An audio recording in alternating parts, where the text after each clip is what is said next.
Welcome to Many Happy Returns, where we aim to make you a better investor. I'm Roman. And I'm Michael. This week, we discuss important macroeconomic indicators and what they tell us about the state of the economy. I want to understand which of these indicators deserves our attention and whether they can tip us off as to where markets are heading. And then later we ask the dumb question of the week. Does global equity always rise in the long term?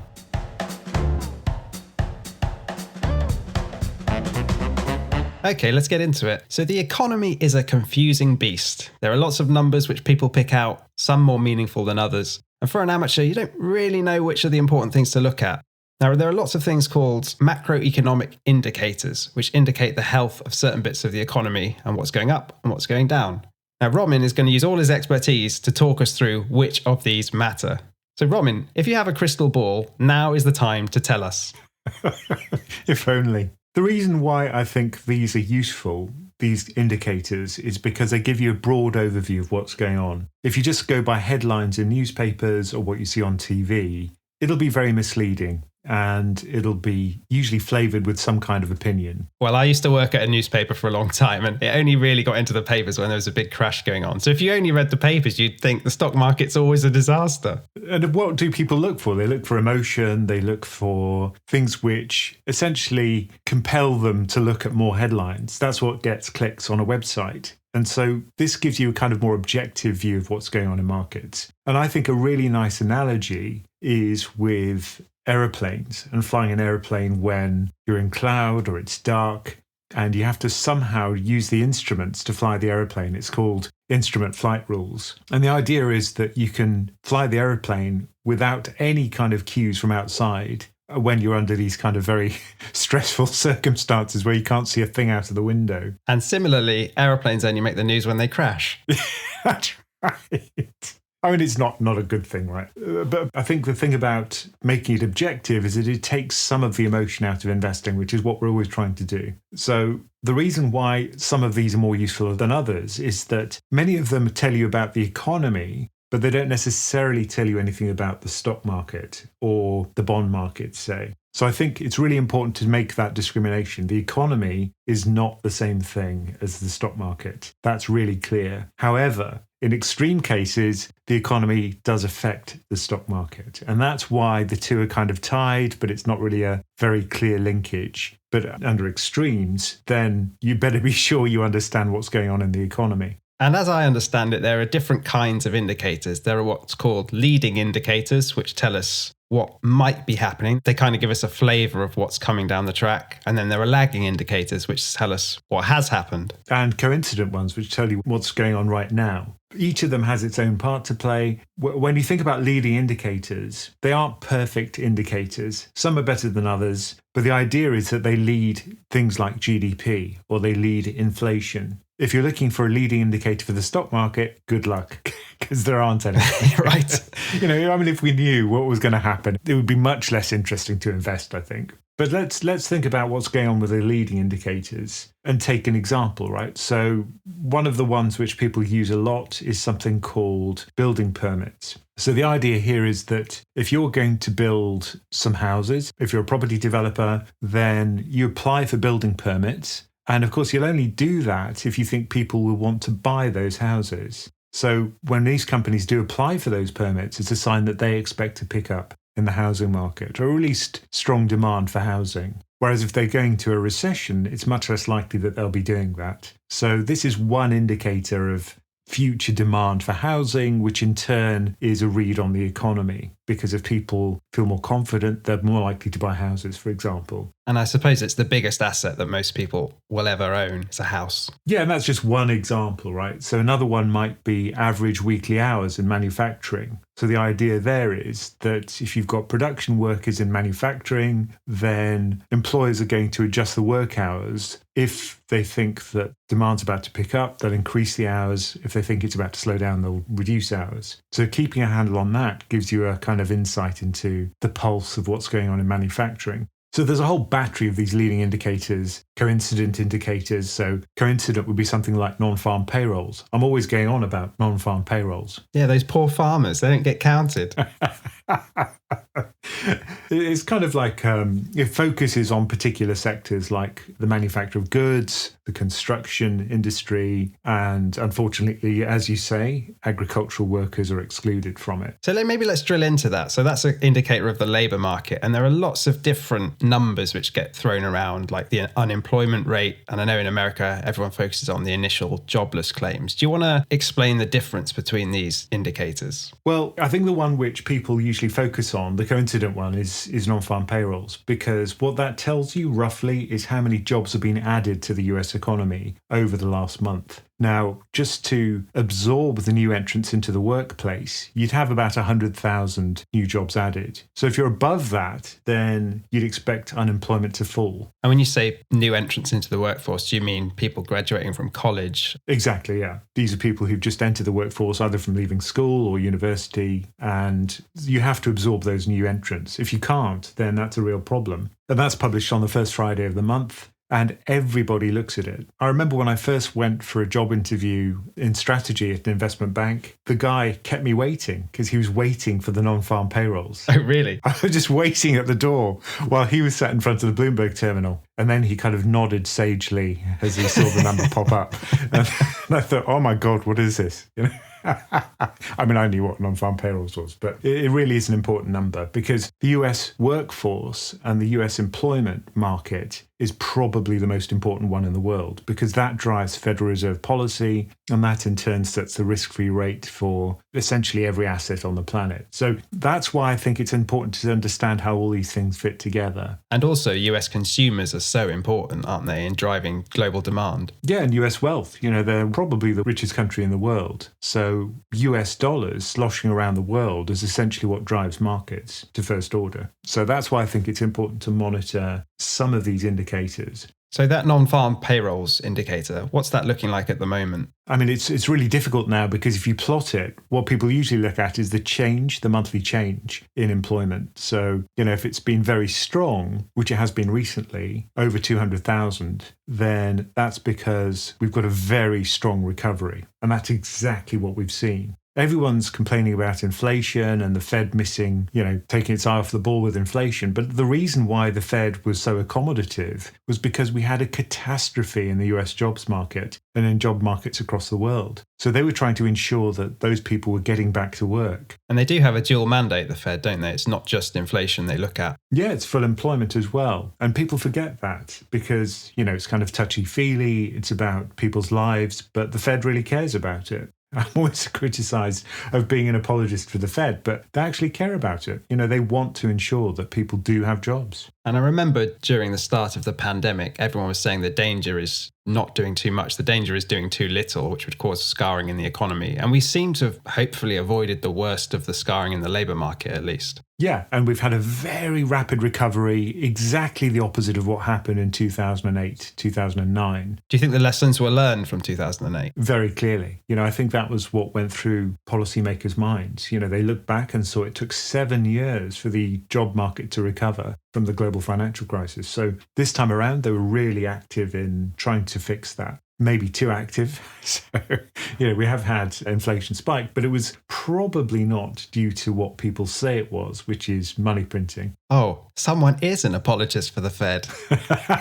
I love Jerome Powell. Yeah. So similar to non-farm payrolls, another indicator in the labour market is the initial jobless claims. And as I understand it, this is kind of people who are filing for state benefits in the US. Yeah, it was kind of odd when everything was really kicking off with the pandemic in the US, in terms of the jobs market at least. We saw a huge spike in the initial claims number. So these are people who are claiming unemployment insurance, and that happens immediately after they lose their job. So that's a really timely indicator. It comes out every week. Non-farm payrolls comes out every month. So we had a couple of weeks of data from that before we saw non-farm payrolls go completely crazy. So it's kind of a sequence, isn't it? This is probably the first canary in the coal mine. Yeah, and that's why it's very frequently watched. So that's another way to look at indicators, is how frequently are they updated? Something like GDP, gross domestic product, which is effectively how much increase you get in the goods and services produced by a whole country over some period of time. So GDP is a lagging indicator. By the time you see GDP, it's all over, right? It's all backward looking. Yeah. I always joke that economics is a supposed science which actually can't forecast the past because they're always revising GDP. I mean, it's really hard to measure GDP nowadays. So it's not just like agriculture and manufacturing, is it? It's all these sort of intangible assets and... Yeah, things like, tech companies which don't produce anything which is visible or which you could ever even really understand in some cases. I mean, how do you measure YouTube? It's free. But it generates an income. As I know, Michael. I think the thing about the frequency of these indicators is that now I think what we're seeing is a move away from traditional measures which do update infrequently, but which are very wide-ranging in terms of the data they collect. We're moving much more towards almost real-time data. So, for example, the ONS, the Office for National Statistics in the UK, during the pandemic, they were publishing things like, how much footfall there was in shops.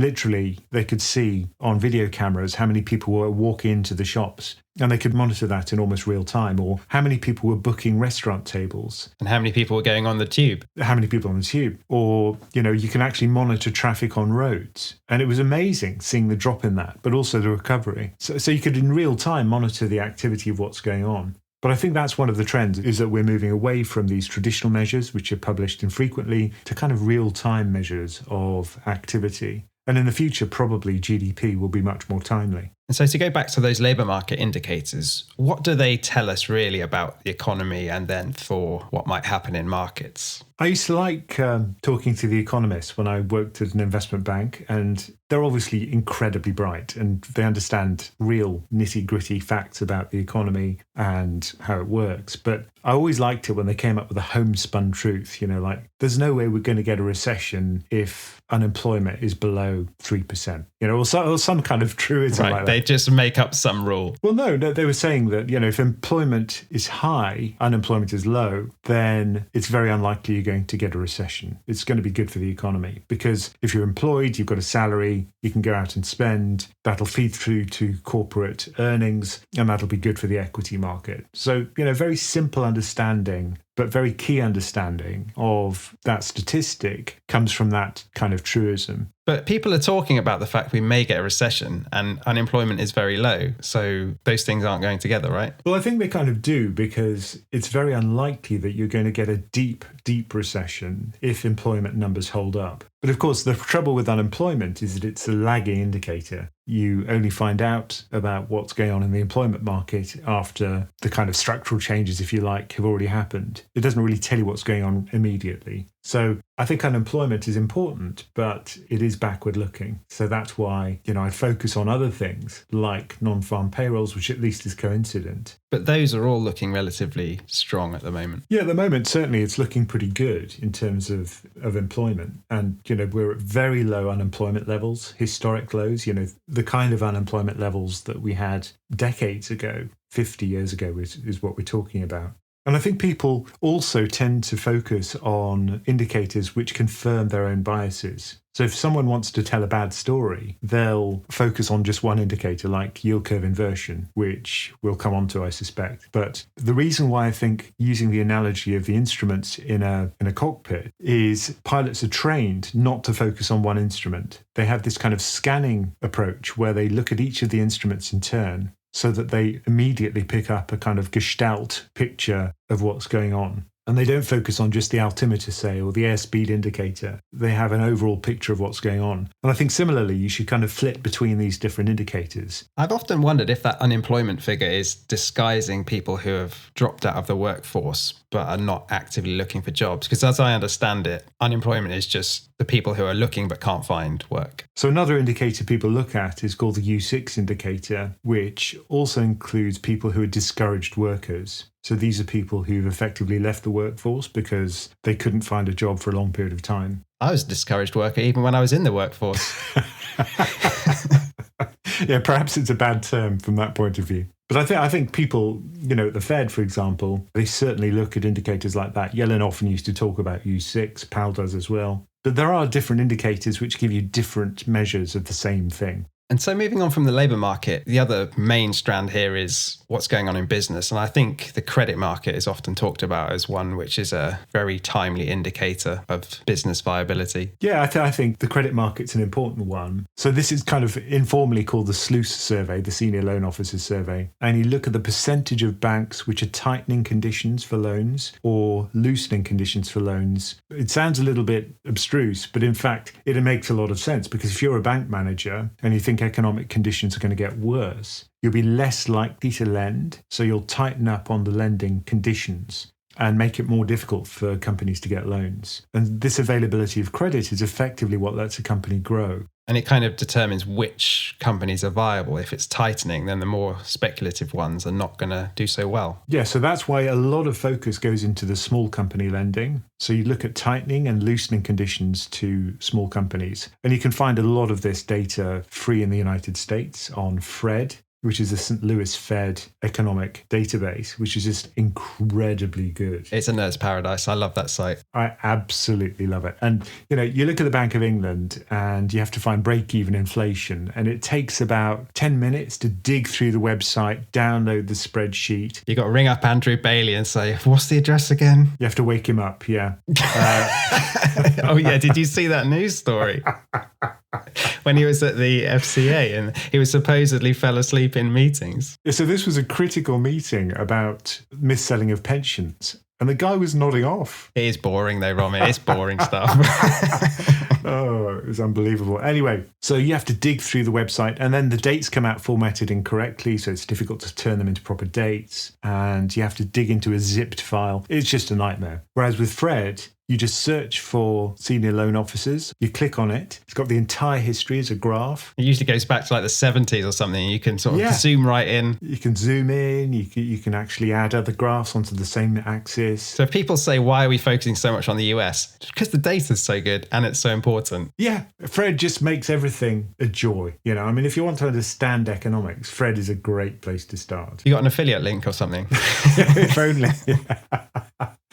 In the US, the corporate bond market is much more important than it is in Europe. In Europe, there tends to be much more dependence on bank loans for companies. In the US, the corporate bond market's traditionally been much bigger. So another way of monitoring what's going on with lending to companies is to look at corporate bond yields and how much additional yield you get when you lend money to a company versus the US government. That's called the credit spread. And when that blows out, then it becomes more expensive for companies to borrow, and that often goes hand in hand with some kind of shakeout in the equity market. Because if you look at the average credit rating for the S&P, for example, it's sub-investment grade, it's junk. That's so strange though, isn't it? Because those companies don't tend to go bankrupt very often. No, and at the moment, the bankruptcy rates are very low, very low indeed. But when there is a shakeout, that's when the small caps really suffer. I think there's only 2 companies in America with AAA credit rating these days. Is it Microsoft and Johnson & Johnson? I think so. But it used to be many more. So what I'm taking is the Senior Loan Officer Survey and the corporate bond market are both ways of measuring how easily companies can borrow and how expensive it is for them to do so. And both of those, I think, are important for the equity market, because if credit is easily available, then companies can expand. And also it tells you about fear in the market. It's a very timely measure of fear in the market. So it means that companies can expand, but what do we look at to see if companies are actually expanding, whether they've got more orders, more business coming through the door? I'm glad you asked that, Michael, because there we'd go for the purchasing managers indices, so the PMI indices. I once met this friend of mine who's actually a Danish fund manager, and we went for a very nice meal out in Denmark, and he was telling me about the financial crisis and how he called the turnaround, which was roughly March in 2009 when the market bottomed out. The S&P bottomed at 666. That was the Yeah. That was the low point. We do live in a simulation. I will live and die by that. But he didn't go by the number 666. He said what he looked at was the PMI indices. That told him when markets turned around. So what are these things? Well, the idea behind a PMI index is that you send out a survey to companies to essentially ask how's business going. And you create something called a diffusion index. So if it's below 50, that signals a contraction or deterioration in conditions. If it's above 50, it signals an improvement in conditions. And it's usually broken down into subcomponents. So usually there's a services index for each country, and there's a manufacturing index. And of course, for developed markets, service industries are much more important. They make up about 80% of the economy in the US and the UK. Yeah, it's massive, isn't it? So the service component of the PMI index is the one everyone looks at. We're really reliant on those companies to fill out those surveys accurately then. Well, if they didn't, it wouldn't be such a good indicator. I mean, that's clear. But what's good about one company doing that survey is that it is consistent across the world. And there's a company called Markit, Markit, confusingly, which does most of the PMI indices globally now. And it's a bottom-up kind of indicator, isn't it? It's based on all these different individual businesses saying how their business is going. Which would be impossible for us to do, right? For each individual investor, you wouldn't be able to phone up like 1,000 companies and say, how's business? So this effectively gives you that insight, and in a timely way, because it's published every month, and a lot of people look at PMI indices. So, this is another one of the indicators which professional investors kind of obsess over, like payrolls, because it's so important. And it's turnarounds that this thing signals. So, when it's just bobbing along at 50 or 55 or 45, it wouldn't be particularly interesting. But when you've had a big shakeout and, markets have crashed or there's a distressed global economy, you watch the PMI indices for a turnaround, because that'll give you a fairly timely indicator when businesses suddenly say, oh yeah, we're starting to see orders picking up now. What I wonder is all these indicators are publicly available. So how useful is that information really? It can't give you an edge over anyone else in the market. Well, I think what it does give you is, like I said, an objective way of looking at what's going on. In 2009, I still remember sitting in a Marriott hotel in New York. We're really globetrotting on the podcast today. Denmark, New York. Well, the life of the strategist, Michael. Now I just sit in this office with Teddy. Very different. But I remember sitting in that hotel reading the Wall Street Journal, and effectively the Wall Street Journal was saying, this is the end. It looks like there may be a systemic failure in the banking system. But if you looked at the PMI, that's exactly the point at which things were turning around. That's why I think it's important to have this kind of measure, because it just reminds you that the narrative you hear via media is often misleading, and it often makes you invest badly.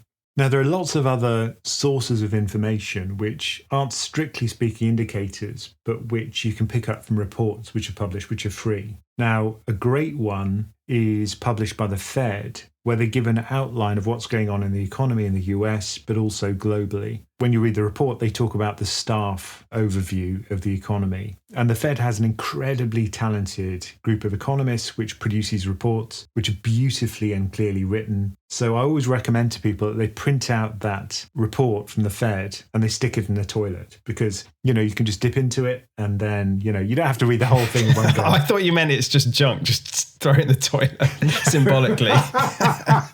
No, I just mean it's kind of like periodic reading, so that, you don't sit down and read it from cover to cover, but you kind of just dip in and just read about what's going on. And it gives a global overview. It's not just the US economy they talk about. They talk about markets, they talk about the economy, employment, all of the things which affect Federal Reserve policy. So it's kind of a qualitative way of looking at the world. Yeah. And again, it gives you that background. It gives you that overview. No, I was just going to say I like these kind of more qualitative indicators. I saw someone online say that the best indicator of when you should really buy stocks is when Romin's thumbnails on YouTube look a bit depressing. He said that's a sign. I obviously spoke to lots of professional investors over the years. And I remember we had these kind of swanky offices at the bank I was working at. And he was just looking out of the window and he says, do you want to know what indicator I use? I count cranes on the horizon. So we saw lots of construction cranes in London. That's something that a TV drama writer wrote. No, it's actually true. And he said whenever he saw lots of cranes, he thought there was too much construction, and then he'd, not get exposed to commercial property because it was being oversupplied, which I thought was a great story. But I think there are lots of kind of informal indicators which people use. Another good one, actually, if you want a report which is free, which gives you a great overview, is to look at the kind of worry fest documents. Imagine it's kind of like a horror story for a central bank. And these are called the financial stability reports. There's one from the Fed, there's one from the Bank of England. And essentially what they're monitoring is all the things that could go wrong. They'll look at the housing market, they'll look at leverage in households, they'll look at leverage for companies, and they'll look for people taking out too much leverage in the equity market, broker leverage. All of these indicators are things they'd look at, or hedge fund leverage. And every time there's a crisis, they add a new indicator onto the panel. So people say they're always preventing the previous crisis. Yeah. But eventually things do repeat. Another good source of a financial stability report is produced by the IMF. So this is really lengthy document. And again, it's another worry fest document where they go through every possible crisis that could occur based on various data. Another one for the toilet? Definitely. And reading all these reports, does it not just turn you into a kind of perma-bear, just thinking, all these things can go wrong? Well, it's good to be prepared mentally, I think, for this kind of thing. I mean, most of these things don't happen, right? It only takes one, though, and then I'm down 50%. And it could make you too cautious. You're right. I think, don't dwell on the financial stability reports, but just be aware of what the regulators are looking at, because I think that gives you a broader set of indicators. They have access to data which we don't have. So what are they saying at the moment? So clearly at the moment, it's very much focused on the COVID-19 crisis and all of the repercussions following it, and talking about repricing risk, tighter financial conditions created by the pandemic. By tighter financial conditions, of course, they're talking about credit availability. So even if the Fed does absolutely nothing and doesn't raise interest rates and credit spreads widen, then financial conditions effectively have got tighter. They're doing the job of the Fed for them. Yeah, fear is doing the Fed's job. And talking about the Fed and raising interest rates, which they've now started to do, a lot of people are looking at the yield curve, which is probably the most notorious indicator out there. Because yield curve inversions usually come before a recession in the US. So we talk about what a yield curve inversion is. So what I understand the yield curve to be is the US government is borrowing money. Could be for 1 year, could be for 10 years, could be for 30 years. And usually it costs significantly more money to borrow for a longer period of time. So they'll be paying a higher interest rate for 30 years than they will for 1 year.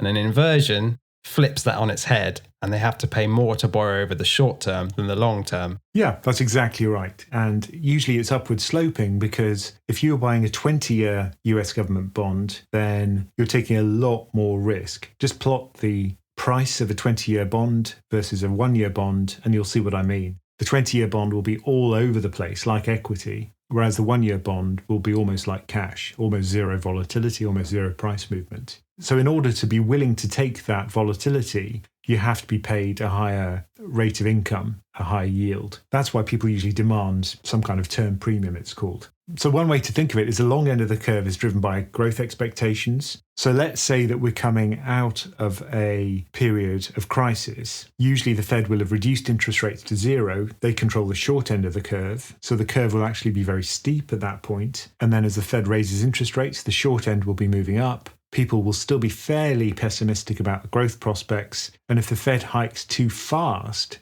and too hard, then the short end of the curve can move up above the long end. And that can actually kill off a recovery. That certainly has happened in the past. But of course, the Fed is very sensitive to that possibility. Are some parts of the curve not inverting now, or very close to inverting? Yeah, parts of the curve have already inverted. And in fact, I made a video about that because I think it's important for people to understand what it means. And what does it mean? I think one of the things is some people take this to be causal, right? They think that yield curve inversion causes the recession, whereas in fact, it's just a symptom.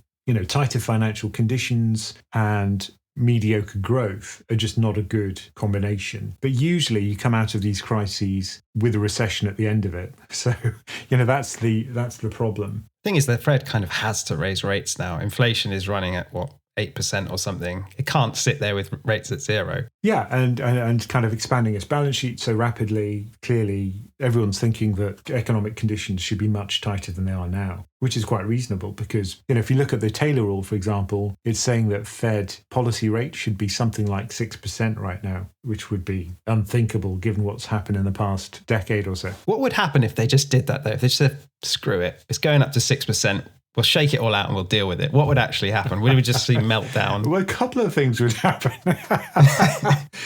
One of the things is that a lot of interest rates are based on the Fed policy rate. For example, floating rate loans would immediately become much more expensive to service, and borrowing in the credit markets would become much more expensive. So that means that large proportions of companies could no longer operate. These are effectively zombie companies which are kept alive by rolling over their debt. So those companies would probably go to the wall. Killing off zombie companies sounds fun, though. It sounds like a good thing to do. But remember that a lot of these zombies are the companies where, if they do make it, these are the big growth companies. That's the hope anyway. Zombie's the wrong term then. They should be called like sleeping beauty companies or something. Well, some of them are zombies, they're just not going to make it, right?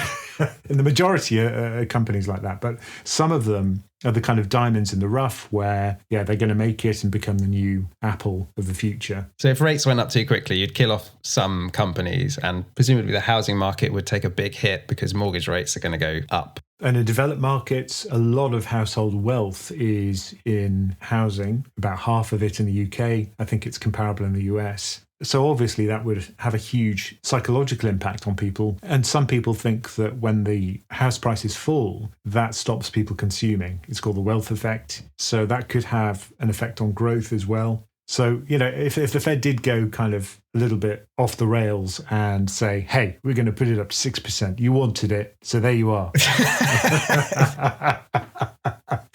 I suspect it would crash the economy big time. Only one way to find out. Oh, dear, no. And that's why we're not head of policy at any of these central banks, Michael. Not yet. No. And you mentioned with central banks, the size of their balance sheet is another thing to look at. And why is that? Well, if you look at the size of the Fed's balance sheet relative to GDP and plot the S&P over the last decade or so, there's a very strong relationship between the two. So some people say this is an indicator you should look at. But of course, if you look before that, the S&P has been going up for 120 years without balance sheet necessarily increasing massively and causing the rally. And what we effectively mean here is the Fed is printing money to buy US government debt, mortgage-backed securities, and some company debt as well. Even junk bonds now. Well, there were some junk bonds. I don't think they're buying those anymore. But they did buy junk bond ETFs like J&K and HYG for a short period of time when the credit market seized up in March 2020. If you look at the Japanese central bank, they ended up owning a huge proportion of the equity ETFs for the Japanese equity market. So they've gone way past where the Fed has in terms of debt to GDP. They're over 200%. They're kind of the buyer of last resort for every asset. Including equity. Could we see that in the West? Could the Fed buy equity at some point in a future crisis if it's out of all other tools? Yeah. These kind of aspects of unconventional monetary policy, there's no kind of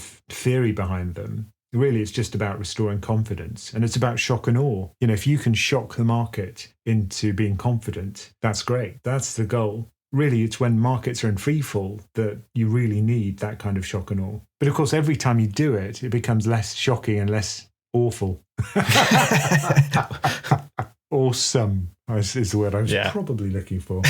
Or maybe it was awful. But can the Fed ever really reduce the size of its balance sheet significantly? Well, the way they're going to do it is very carefully, because what they can't do is dump $7 trillion worth of treasuries onto the treasury market overnight. It's another one of the things we should just try and see what happens. Oh, God, no. Because there, you really would crash the market. So the good thing about bonds is they have a maturity date. So you can just wait until the bonds mature and gradually roll the balance sheet down to normal size. But, if you have an average maturity of 7 years on the balance sheet, it's going to take more than 7 years for the balance sheet to shrink significantly. Does that mean the price of borrowing for the US government will go much higher because you haven't got this massive buyer in the Fed? Well, that's what some people are saying, that, if the Fed's been buying all these treasuries, who's going to buy them? But that ignores the fact that there are many structural buyers of treasuries. Companies like insurance companies, pension funds, are usually forced to buy certain types of debt. So slowly does it, and they might be able to bring it down a bit over time, their balance sheet. Yeah, I think that's what's going to happen. That's what they did last time they shrank the balance sheet. So just before this pandemic kicked off, that's what they were doing. But then they'll just start to be slowly reducing it again, and then some other crisis will hit and the balance sheet will get blown out again. And we'll just keep taking this sort of stairway upwards, no? Well, even if we do, the question is that sustainable? Or are we just going to have to live with a new normal where central banks have big balance sheets? But in terms of immediate problems that causes, I don't think there are necessarily huge problems with that. Some people say that this distorts markets. So if there's a huge price-insensitive buyer like the Fed, then you're not finding a price. This is not a free market economy. This is a rigged economy and a rigged market, which is to some extent true. But I think it ignores the fact that every day the Treasury market in the US trades about $500 billion of US Treasuries. And the Fed is a relatively small part of that. Okay, in terms of the outstanding Treasuries which they hold, I think it's around a fifth of the market from memory. I can't remember the exact number. So it is a sizable proportion. But in terms of the daily volume, they're a fairly significant player, but not, I don't think, distorting markets to that extent. Okay, and so to wrap it up, Romin, if you imagine someone came to your Bloomberg terminal with a baseball bat and smashed it, and you could only save 3 of these indicators we've talked about, which 3 would you choose? I'd save the Bloomberg terminal. I'd probably go for nonfarm payrolls, because I think that's a good timely one. The credit one I think I'd probably use would be the tightening and the loosening of credit conditions in the SLOOS survey. That's a definitely useful indicator. And I think the other one, which is really important, is CPI, because clearly, the current crisis that we're seeing, consumer price inflation is probably another big driver of policy, but also margins for companies. So those are probably the 3 I'd use. Or should I have gone for PMI? Now I'm thinking maybe. Is this like Desert Island Discs? Yeah, exactly. Maybe you should get CPI thrown in like you get the Bible or whatever on Desert Island Discs. We often discuss these economic indicators just after they've been published in our Slack forum in PensionCraft. So if you want to join the discussion and learn more, just go to PensionCraft.com. So each episode we tackle a dumb question of the week, and this week's has been submitted by Joe. If you'd like to ask a question, you can email us at mhr@pensioncraft.com. So Joe asks, why does global equity only trend upwards over the long term? And then he clarifies further by saying, is long-term earnings growth basically a function of human progress and technological innovation? Or is it something to do with the supply of money or something else? And is this upward trend fundamental and intrinsic to equity? The thing to know about the earnings growth that we've seen for a very long time now, so for over a century in the United States at least, is that it's been considerably above the rate of inflation. So equity tracks earnings, which is profits, and both of those have been growing at about 4, 5, 6% above inflation for a very long time, over a century. So it's not just about prices increasing. If we look at commodities, for example, they just track inflation, whereas equity has just done far better. So why is that? Why have they managed to grow above that rate? I think part of the reason is that companies which fail to grow at that rate will be taken out of the system. They'll go bankrupt, their capital will be taken away. So I think as a capital allocation mechanism, I think what this shows is the equity market has been very good at doing that culling process, a kind of Darwinian process whereby companies which don't grow earnings effectively go to the wall. So I think, it's not really a kind of universal law of nature that profits will always grow faster than inflation. We could see a future in which that doesn't happen, for example, and you just turn over existing companies.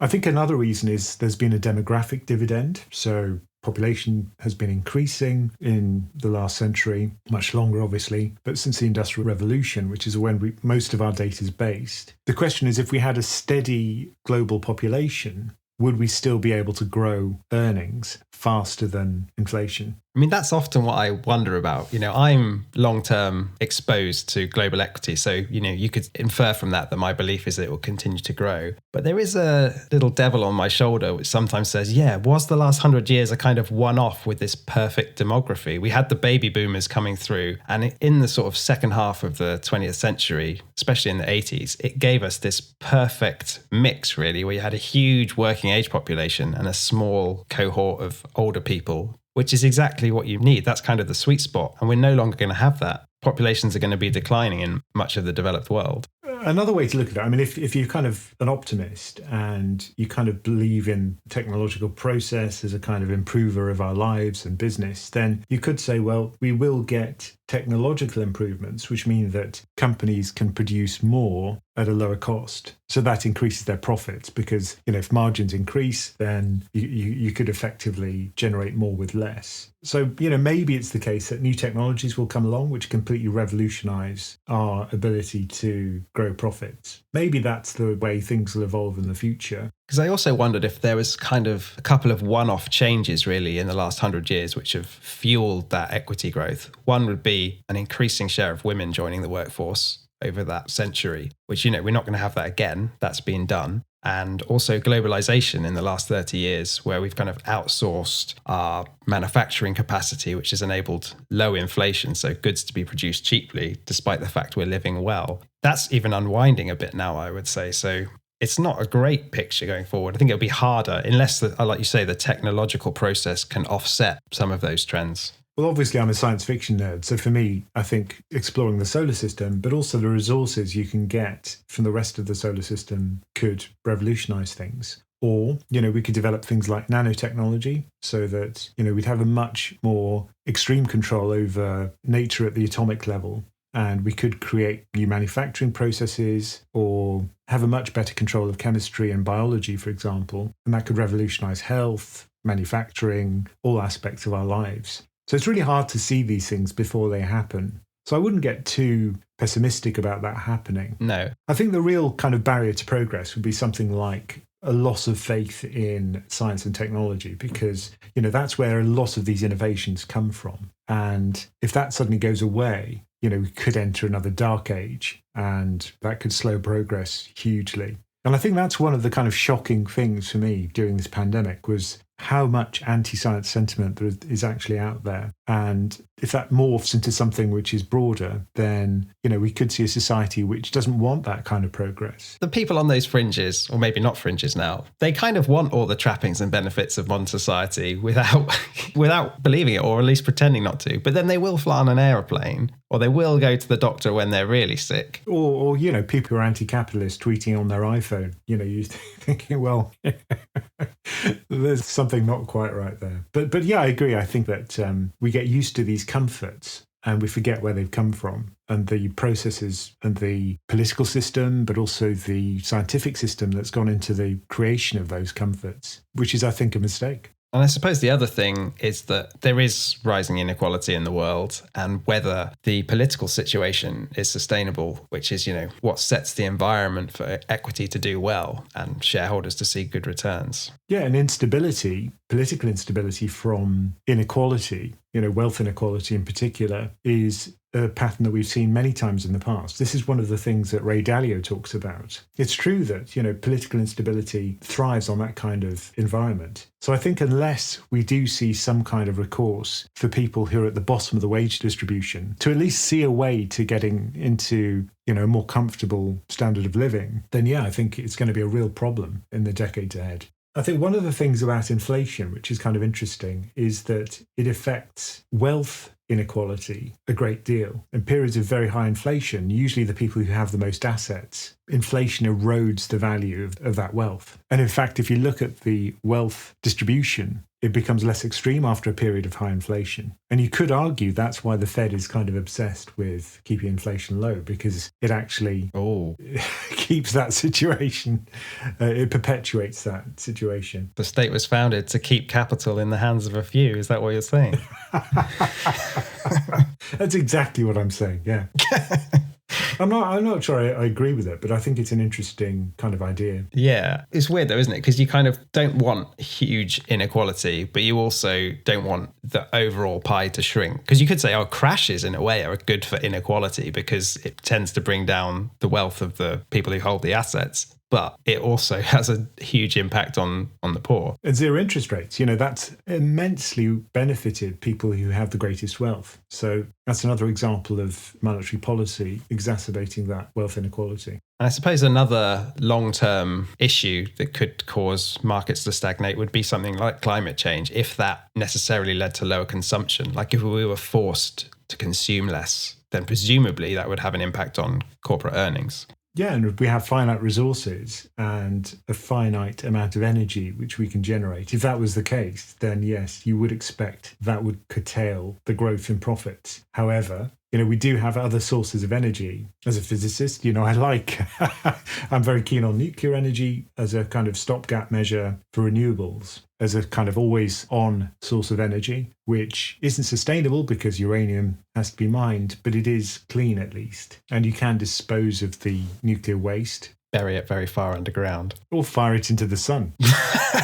So we're going to send rockets up with all this nuclear waste on and hope for the best. Well, it's becoming much cheaper now to launch into space thanks to SpaceX. So at least that's becoming a possibility. What could go wrong? Oh, come on. The sun is quite big. I think it'll be fine.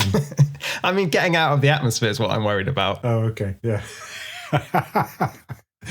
So I think, I don't think the energy problem is one that can't be overcome. It's just going to take a while to do it. But the technology is certainly there. And I think people have been surprised by how quickly things like wind power in the UK has actually grown. And I suppose that one of the final things I wondered was, we're talking about global equity and how well it's done over, 100 odd years. But is that really because the US has done so well? Like there's so many markets, whether it's Japan or Italy or Greece or wherever, which really haven't seen those long-term returns. Or the UK. Is it just we're saying the US has done so well? And what if the US stops doing so well? It's certainly done a lot better. I mean, over the last decade, for example, it's trounced almost every other country. And if you do go back 100 years, the UK was a much bigger part of global equity markets and it's shrunk to 4% over that period of time. And it is because of the success of the US in growing profits. So I think, this will become a kind of self-rewarding thing. Markets will become dominated by the countries which do manage to grow their profits. And that'll obviously help the country which has managed to do that economically. So maybe what will happen is that countries will copy the success model of the US, perhaps.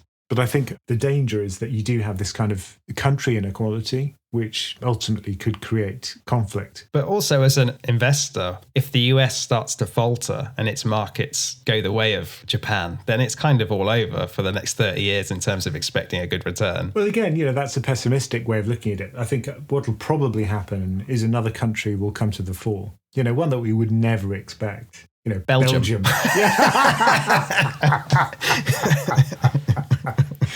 So when Belgium takes over the world, I think everything will be fine. I mean, we've been pessimistic because that's the kind of what the question implies is like, why would this happen? I'm an optimist. And, like I say, my portfolio, if you looked at it, is dominated by global equity. So my money and my mouth is there. I think it's going to be fine. But, it could not be. You are taking risk investing in markets. That's the point. And we do have these long periods when markets falter. It can be a decade or more when growth is just lousy. Not necessarily a recession or a fall, but just not trading anywhere, just kind of going sideways and not beating inflation. So, it certainly happens and you've just got to be ready for it.